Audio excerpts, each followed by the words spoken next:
there as we see that really powerful. That's post sideboard when he's brought in. Have to find out.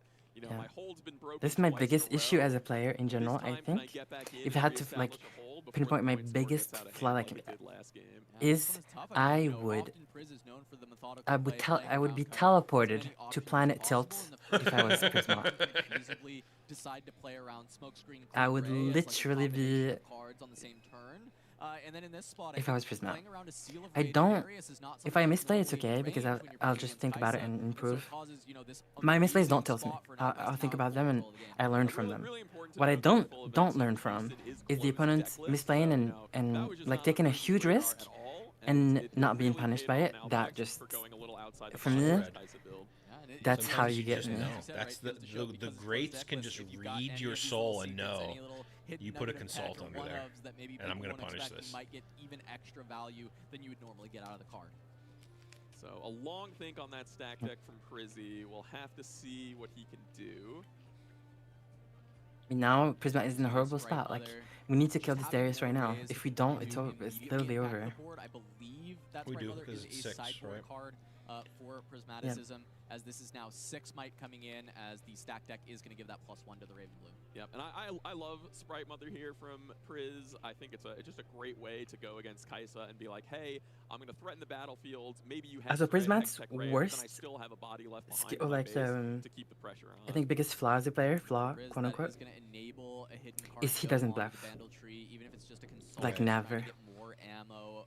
In the tank for this, and the opposite, Alan bluffs every time he gets a chance to. Literally. I love it. I love the bluff. And you're kind of refilling the hand. Yeah, same. I quite as disastrous as when I constantly bluff. Lost 3 units immediately to the cleave in the smoke screen. Yeah, and you know one really nice thing here. Yeah, the player who doesn't bluff plays Timo. That's actually hilarious. Right, it's temporary, but you actually can respond to the temporary trigger by flipping up your hidden card. Yep, and here Kaisa is going to come in. It is just a consult, getting some more value out of this sprite.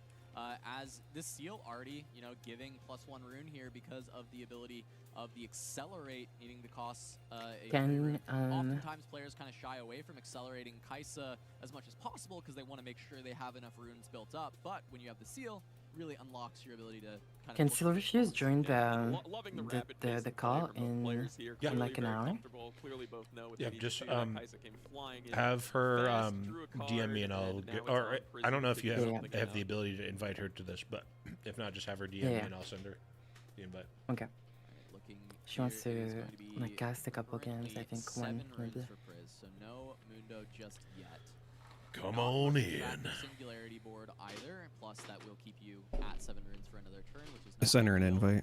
As it is just going to be Sprite Mother, poke the bear, see if there is a ray, and there's always been so far in this series, Nalkpass has always kind of had that answer, which kind of is the Kaisa experience more often than not.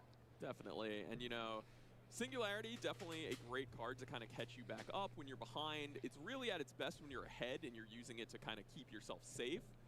So if Priz had it here, it could help, but I don't think this is the ideal setup for it. So even if he had it, he's going to go with the Sprite Mother instead. Yeah, double Sprites here, Sprite Mother into Sprite Call, send those 2 in to deal with the Kaisa.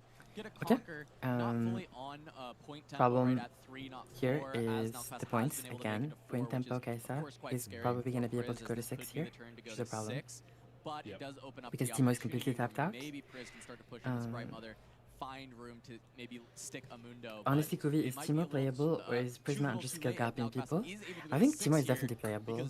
I don't think he's S tier at all. I think the S tiers are Kaisa and you, and maybe Annie, maybe. I think Annie's the one that actually skill gapping people. I think just people just don't know how to play against her. Yeah, and honestly, with so many different Kaisa players I've talked to, I think Time Warp has more and more. Timo is definitely playable. He's like top 5, I think. Few staunch supporters who are like, you need this card. It is a mirror breaker. It's gonna let you win a lot of these games. What? But I've heard Kaisa, a lot of different players who've Set, more Timo towards probably. Kathy and Rain, or even Set? kind of cutting I don't out think a Set little is bit top 5 more at of that all. top end, especially with Who'd the other one be? Yeah. Oh, Darius or Ari. You think Ari is better than Set? Oh, for sure. I mean, I'm in for it. I want to believe. Over to Priz. Nalkpass not able to go to 6, so I think for Priz that's a little bit of a sigh of relief. I'm going entirely off. Ari has her problems, but Ari can also play Watcher, so